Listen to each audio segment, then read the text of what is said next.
রাহিম নবম দশম শ্রেণীর শিক্ষার্থী বন্ধুরা, তোমাদের জন্য আজ নিয়ে এসেছি আমি 3.3 অনুশীলন উৎপাদকে বিশ্লেষণ। আজকে আমরা এই অনুশীলনীর 6 নম্বর অঙ্কটা করব। তাহলে আমরা দেখি এই অঙ্কটা আমরা কীভাবে করতে পারি।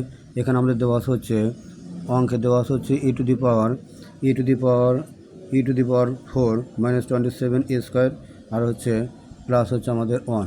তাহলে এটা আমাদের হচ্ছে অঙ্কের পাতন। তাহলে e to the 4 - 27 a square plus 1। তাহলে এটাকে আমি এভাবে ভাঙাতে পারি। আমি এটা a স্কোয়ার দিয়ে আমি ব্র্যাকেটের উপরে স্কোয়ার বসাবো, তাহলে 2 দিয়ে 4 হয়ে যাবে e টু দি 4। এখন আমি কি করব, a স্কোয়ারকে আমি a ধরবো। তাহলে a স্কোয়ারকে আমি ধরলে তাহলে সূত্র বসাবো a minus b whole square সূত্র বসাবো। সূত্রটা কি a square minus 2ab plus হচ্ছে b স্কোয়ার। তাহলে আমি এখন a স্কোয়ার মাইনাস 2ab আমি ধরবো হচ্ছে এই 1কে আমি বি ধরবো।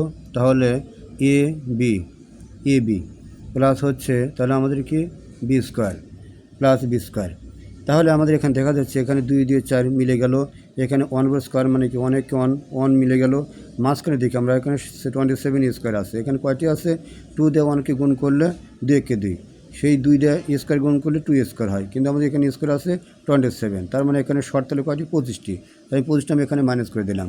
তাহলে 25 স্কোয়ার, তাহলে 25টি স্কোয়ার, আর এখানেতে 2 স্কোয়ার, তাহলে 25 আর 2 যোগ করলে হচ্ছে কত 27 স্কোয়ার।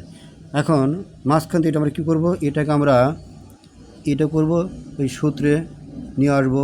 সেটা হলো যে a minus b whole square সমান a square minus 2ab plus b square. এখন আমি এই মাইনাস বসিয়ে আমি এই 25 স্কোয়ারকে কী করবো, আমি বর্গমূল করব। তাহলে 25 স্কোয়ারের বর্গমূল কী হবে, আমাদের 5a হবে। এখন আমি এ স্কোয়ার মাইনাস 1কে আমি এ ধরবো আর 5a-কে আমি বি ধরবো। তাহলে এ স্কোয়ার মাইনাস বি স্কোয়ার সূত্র প্রয়োগ করব। সূত্রটা হবে হচ্ছে এ প্লাস বি ইন্টু এ মাইনাস বি। এখন এটা সাজিয়ে লিখবো, 5 এটা মাঝখানে বসাবো, 1টা আমি শেষে বসাবো। এই দুই রাশিতে আমি একইভাবে কাজ করব। তাহলে এ স্কোয়ার প্লাস 5a মাইনাস 1 এ স্কোয়ার মাইনাস 5a মাইনাস 1, এটি আমাদের এই অঙ্কের ফলাফল। প্রিয় শিক্ষার্থী বন্ধুরা, আজ এ পর্যন্তই।